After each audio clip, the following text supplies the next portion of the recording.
ये स्टूडेंट अपन आगे बढ़ते अपन ने कार्बोहाइड्रेट्स कल कंप्लीट किया था। आज नेक्स्ट टॉपिक लेते हैं प्रोटीन। प्रोटीन प्रोटीन क्या है? प्रोटीन एक लैटिन भाषा का शब्द है प्रोटियस। लैटिन भाषा का शब्द क्या है? प्रोटियस। प्रोटियस से लिया गया है प्रोटीन। प्रोटियस से लिया गया है प्रोटीन। प्रोटियस का मतलब क्या होता है?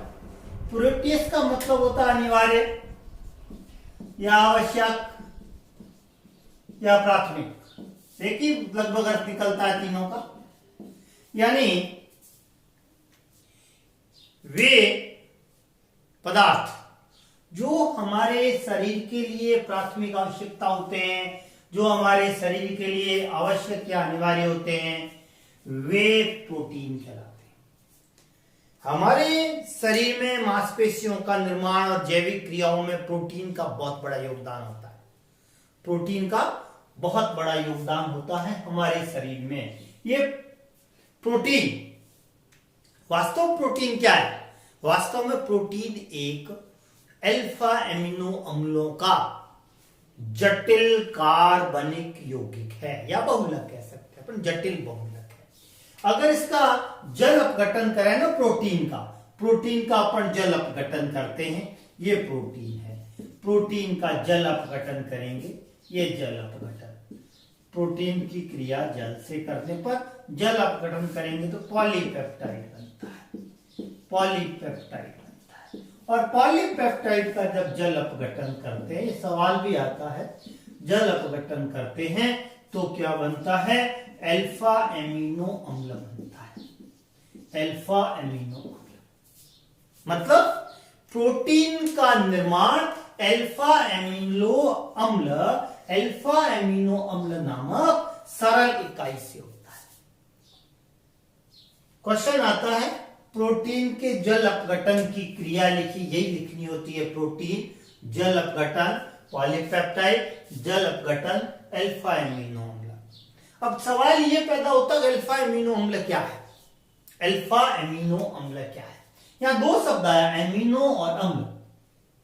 सामान्य सूत्र इसका लिखता हूं, एमिनो अम्ल आगे आएंगे। सामान्य सूत्र ये RCH और ये NH2 और COOH। अगर आप इसको इस प्रकार से भी लिख सकते हैं, NH2 को इधर लिख दीजिए और ऊपर एक तरफ H और एक तरफ R लिख दीजिए। ये अल्फा एमिनो अम्ल का सामान्य सूत्र है। ये अल्फा एमिनो अम्ल का सामान्य सूत्र है। मैं स्पष्ट कर दूं कि एमिनो NH2 समूह को एमिनो बोलते हैं और COH समूह को कार्बोक्सिलिक अम्ल बोलते हैं। इसमें दो क्रियात्मक समूह पाए जाते हैं। एक क्षारीय समूह NH2 होता है, लोन पेयर होता है इसके ऊपर। एक अम्लीय समूह COH होता है और अल्फा कार्बन के ऊपर अगर NH2 समूह जुड़ा हो COH समूह से अल्फा कार्बन पर, तो इसे अल्फा एमिनो अम्ल कहते हैं। आर का मान बदलेगा। इसमें जितने प्रकार के भी अल्फा एमिनो अम्ल होते हैं, लगभग 20 प्रकार के अल्फा एमिनो अम्ल प्रोटीन संश्लेषण में प्रयुक्त होते हैं। प्रकार टाइप अणु तो खूब होते हैं, उसमें कई अल्फा एमिनो अम्ल के अणु होते हैं, किंतु उनका रिपीटेशन होता है। 20 प्रकार के अल्फा एमिनो अम्ल प्रोटीन के संश्लेषण में प्रयुक्त होते हैं, प्रोटीन को बनाने में प्रयुक्त होते हैं। आपने पढ़ा होगा प्रोटीन के सोर्स। आजकल की जनरेशन में प्रोटीन मेन माना जाता है। कहीं पहले के समय में जब यूथ जाता था कहीं खाने में, तो स्वीट्स पर ध्यान देता था, मिठाइयां क्या है। आजकल यूथ जाता ये देखता प्रोटीन सोर्सेज क्या है, प्रोटीन के कौन कौन से सोर्स उपलब्ध है भोजन में, उस पर ध्यान दिया जाता है, जरूरी भी है। प्रोटीन हमारी मांसपेशियों के विकास, उसकी मरम्मत और शरीर की जैविक क्रियाएं, इम्यूनिटी पावर, इन सबको बढ़ाने के लिए प्रोटीन मस्ट होता है। प्रोटीन मस्ट होता है। एक स्वस्थ व्यक्ति को अपने वेट का लगभग 1.5 से 2 गुना ग्रामों में प्रोटीन चाहिए। ग्राम ग्रामों में समझे, जैसे 60 किलो वेट मेरा है तो 120 ग्राम, 90 से 120 ग्राम या 100 से 120 ग्राम प्रोटीन मेरे शरीर के लिए आवश्यक है। और जो अपनी बॉडी को स्ट्रांग करना चाहता है उसको प्रोटीन की मात्रा अधिक लेनी पड़ती है, किंतु प्रोटीन को पचाने के लिए एक्सरसाइज या कार्य करना भी अति आवश्यक होता है, अन्यथा प्रोटीन हानिकारक होता है, किडनी को इन्फेक्ट करता है, क्योंकि एमिनो एसिड है इसमें और एमिनो एसिड अपचय की स्थिति में रह जाता है तो किडनी के लिए हानिकारक होता है। तो ये प्रोटीन का जल अपघटन किया पॉलीपेप्टाइड का जल अपघटन किया अल्फा एमिनो अम्ल। कौन सा? अल्फा एमिनो अम्ल। अल्फा एमिनो अम्ल का सामान्य सूत्र लिखा मैंने, देखो कार्बन, यहां आर यानी कोई भी समूह होता है, एल्किल समूह, साइक्लो एल्किल समूह, बेंजीन समूह, और ये H एक तरफ NH2 दूसरी तरफ COOH, ये अल्फा एमिनो अम्ल का सामान्य सूत्र है। ऐसे कई अल्फा एमिनो अम्ल आपस में मिलते हैं, जुड़ते हैं जल अपघटन के द्वारा, तब जाकर के प्रोटीन का निर्माण होता है। प्रोटीन एक बहुलक है, एक जटिल अणु है जिसका अणुभार लगभग 10,000 होता है। अणुभार 10,000 होता है। अणुभार कैसे? एक अणु का भार जैसे जल का अणुभार 18 होता है, H2 और O2, इसमें कई एमिनो एसिड जुड़े होते हैं, इसलिए अणुभार इसका, बहुलकों का अणुभार अधिक ही होता है। बहुलकों का अणुभार अधिक होता है। तो ये मैंने बात की प्रोटीन की। प्रोटीन अल्फा एमिनो अम्लों से बना हुआ एक जटिल कार्बनिक बहुलक है जो हमारे भोजन, मर्मत, विकास, मांसपेशियों के निर्माण में आवश्यक होता है। यह प्रोटीन की उत्पत्ति लैटिन भाषा के शब्द प्रोटियस से हुई है, जिसका अर्थ आवश्यक, अनिवार्य या प्राथमिक होता है। अब प्रोटीन जो होते हैं, उन प्रोटीन को अपन दो प्रकार से वर्गीकृत करते हैं। एक तो स्ट्रक्चर के आधार पर, संरचना के आधार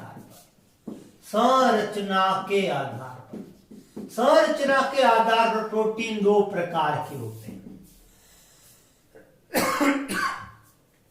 संरचना के आधार पर प्रोटीन दो प्रकार के होते हैं। पहला होता है आपका रेशेदार प्रोटीन। इसका दूसरा नाम क्या है? रेखीय प्रोटीन। यानी रेशा किसको कहते? धागे के सदृश्य, रेशे के सदृश्य जिसका स्ट्रक्चर हो। और दूसरा होता है गोलिकाकार प्रोटीन, जिसको व्रतुल प्रोटीन भी कह सकते हैं। व्रतुल प्रोटीन देखना इधर, पहला रेशेदार प्रोटीन, दूसरा रचना के आधार पर स्ट्रक्चर, प्रोटीन का स्ट्रक्चर कैसा होता है उस आधार पर। रेशेदार प्रोटीन और गोलिकाकार प्रोटीन। पहली बात मैं कर रहा हूं रेशेदार प्रोटीन की। वे प्रोटीन जिसकी संरचना रेशे के समान होती है, धागे के सदृश्य होती है, धागे के समान होती है। इसमें कई प्रोटीन के अणु परस्पर जुड़ करके और रेशेनुमा संरचना बनाते हैं। ऐसे प्रोटीन को रेशेदार प्रोटीन कहते हैं। रेशेदार प्रोटीन जल में अविलेय होता है, पानी में ये नहीं घुलता है। इसमें प्रबल बंध पाए जाते हैं अणुओं के मध्य, जो अल्फा एमिनो अम्लों के अणु होते हैं उनके मध्य प्रबल बंध होते हैं, इसलिए इसकी जो स्ट्रक्चर होता है वो मजबूत होता है। जल में भी अविलेय है, जल में नहीं घुलते। पानी में रेशेदार प्रोटीन नहीं घुलता। रेशेदार प्रोटीन का सिंपल सा उदाहरण बताता हूं, किरेटिन बाल और नाखून में होते हैं। बाल और नाखून किरेटिन के बने होते। सोचिए अगर किरेटिन जल में विलय होता तो मजा आ जाता। क्यों?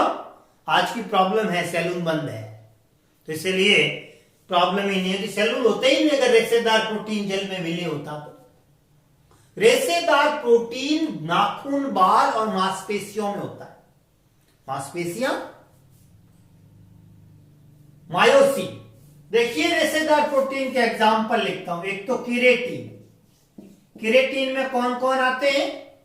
बाल, ऊन, रेशम और नाखून। समझते हो, सिंपल बात है। बाल और नाखून अपने हैं, ऊन है वो पशुओं की होती है, पशुओं के बाल को ऊन बोलते हैं, और रेशम। और मायोसिन एक और होता है, मायोसिन प्रोटीन, ये मांसपेशियां, मायोसिन प्रोटीन मांसपेशियां। ये रेशेदार प्रोटीन की बात मैं कर रहा हूं। संरचना के आधार पर प्रोटीन दो प्रकार के, संरचना के आधार प्रोटीन दो प्रकार के, एक रेशेदार प्रोटीन, दूसरा गोलिकाकार प्रोटीन। रेशेदार प्रोटीन को रेखीय प्रोटीन कहते हैं। इनके एग्जाम्पल केराटिन और मायोसिन है। केराटिन में बाल, ऊन, रेशम, नाखून आते हैं, मायोसिन में मांसपेशियां आती है। ये जल में अविलीय होते हैं, पानी में नहीं घुलते। उसके बाद करते हैं बात गोलिकाकार प्रोटीन की। ये गोलिकाकार या वृत्तुलनुमा या वृत्ताकार या कुंडली नुमा, जलेबी नुमा प्रोटीन होते हैं, गोलाकार प्रोटीन होते हैं। इस प्रकार से राउंडेड प्रोटीन होते हैं। ये जल में विलय प्रोटीन है। ये हमारी जैविक क्रियाओं के लिए उत्तरदायी होते हैं और इसमें दुर्बल हाइड्रोजन बंध पाए जाते हैं। इनमें बंध प्रबल होते हैं, इसमें बंध दुर्बल होते हैं। ये जल में विलय, पानी में घुलता है। गोलिकाकार प्रोटीन जल में विलय होता है, पानी में घुल जाता है, जबकि रेशेदार प्रोटीन पानी में नहीं घुलता है। अगर पानी में घुलता है, मैं आपको क्या कह रहा हूं, बाल नहीं होते, सीधी सी बात है। तो इसीलिए रेशेदार प्रोटीन जल में अविलय और रेशेदार रेखीय यानी कि धागे जैसे, ये गोलिकाकार यानी गोल गोल वृत्तुल जैसे। अंतर अगर आए रेशेदार प्रोटीन और गोलिकाकार प्रोटीन में, दो अंतर लिखो। पहला, ये इसकी संरचना रेशेनुमा होती है, इसकी संरचना वृत्तुलाकार या गोलाकार होती है। ये जल में अविलय होते हैं, ये जल में विलय होते हैं। इसमें प्रबल बंध होते हैं, इसमें दुर्बल बंध होते हैं। तो ये गोलिकाकार प्रोटीन के अंदर आता है आपका हीमोग्लोबिन। ये देखिए हीमोग्लोबिन। उसके बाद में आता है आपके इंसुलिन, हार्मोन होता है, ये भी एक प्रोटीन है, और एल्बुमिन। ये किसके एग्जाम्पल है? ये गोलिकाकार प्रोटीन के उदाहरण है। ये गोलिकाकार प्रोटीन का एग्जाम्पल है। गोलिकाकार प्रोटीन कितने प्रकार के? एग्जाम्पल कितने? 3, हीमोग्लोबिन, इंसुलिन, एल्बुमिन। रेशेदार प्रोटीन केराटिन और मायोसिन। ये मैंने स्ट्रक्चर, संरचना के आधार पर प्रोटीन के प्रकार बताए हैं। संरचना कैसी होती है उस आधार पर प्रोटीन के कितने टाइप बताए? 2। कौन कौन से?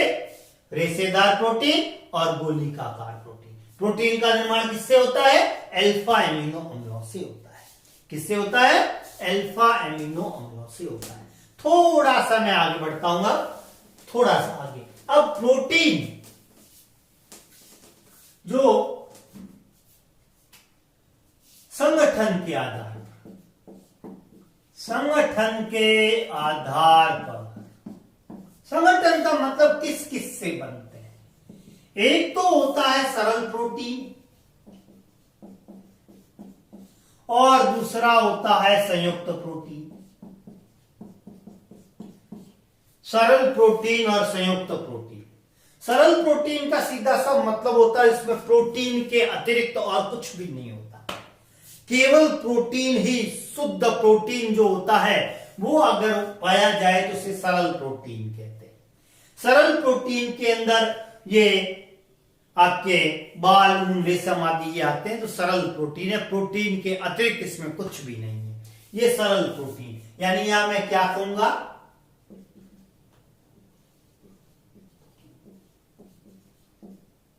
शुद्ध प्रोटीन या प्रोटीन में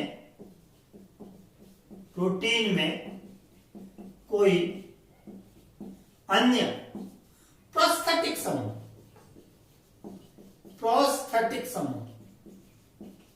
उपस्थित नहीं होता है, उसे क्या कहते हैं? उसे सरल प्रोटीन कहते हैं। जिसमें केवल protein, only for protein, pure protein, protein के अतिरिक्त कुछ भी नहीं, तो उसे कहते हैं सरल प्रोटीन। उसके बाद में आता है संयुक्त प्रोटीन। संयुक्त प्रोटीन का मतलब यह होता है कि प्रोटीन के साथ कोई अन्य समूह उपस्थित होता, उसे प्रोस्थेटिक समूह कहते हैं। उस समूह का नाम क्या है? प्रोस्थेटिक समूह में लिखा, प्रोस्थेटिक समूह। अगर किसी प्रोटीन में प्रोटीन के अतिरिक्त कोई अन्य पदार्थ संयुक्त रूप से जुड़ा हुआ रहे उसकी संरचना में, उस समूह को उसको प्रोस्थेटिक समूह कहते हैं। और प्रोस्थेटिक समूह के आधार पर प्रोटीन 3 प्रकार के होते हैं। प्रोस्थेटिक समूह के आधार पर प्रोटीन 3 प्रकार के होते हैं। 3 टाइप ऑफ प्रोटीन है, 3 प्रकार के प्रोटीन होते हैं। एक होता है न्यूक्लियो प्रोटीन, न्यूक्लियो प्रोटीन। दूसरा होता है ग्लाइकोप्रोटीन और तीसरा होता है आपके क्लोरोप्रोटीन, या यूं कहें कि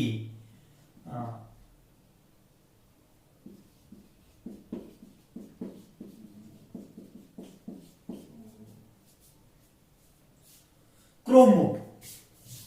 कौन सा प्रोटीन? क्रोमो। देखना, नाम से समझना। न्यूक्लियो प्रोटीन का जिसमें प्रोटीन के साथ साथ क्या हो?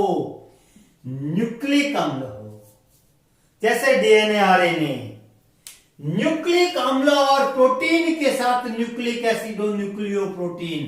प्रोटीन के साथ कार्बोहाइड्रेट हो, ग्लाइकोप्रोटीन। और प्रोटीन के साथ कोई रंग हो, क्रोमो प्रोटीन। क्रोमो रंग को बोलते हैं। क्रोमो का मतलब होता है रंग, कोई रंग उत्पन्न करने वाला पदार्थ, कोई रंग उत्पन्न करने वाला पदार्थ प्लस प्रोटीन, तो क्रोमो प्रोटीन।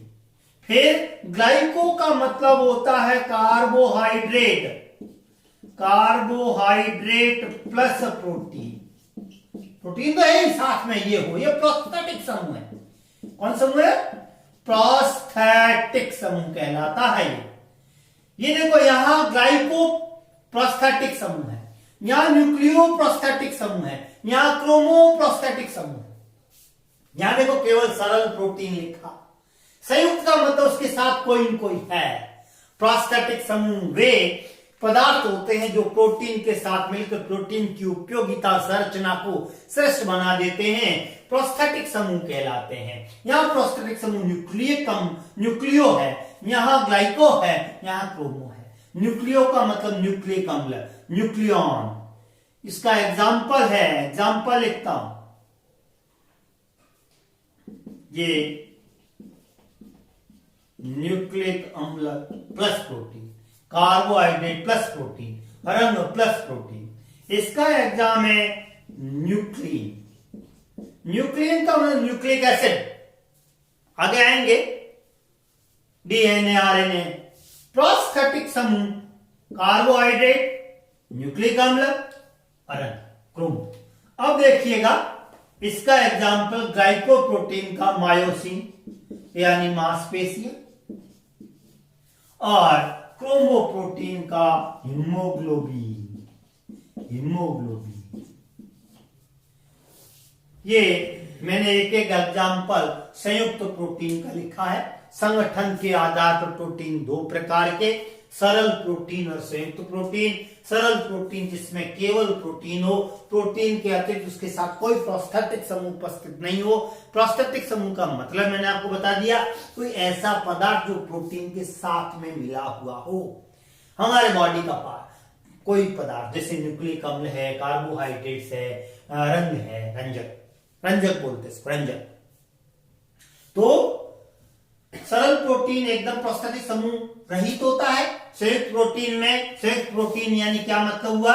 प्रोस्थेटिक समूह, प्रोस्थेटिक समूह प्लस प्रोटीन, प्लस प्रोटीन। क्या परिभाषा है संयुक्त प्रोटीन की?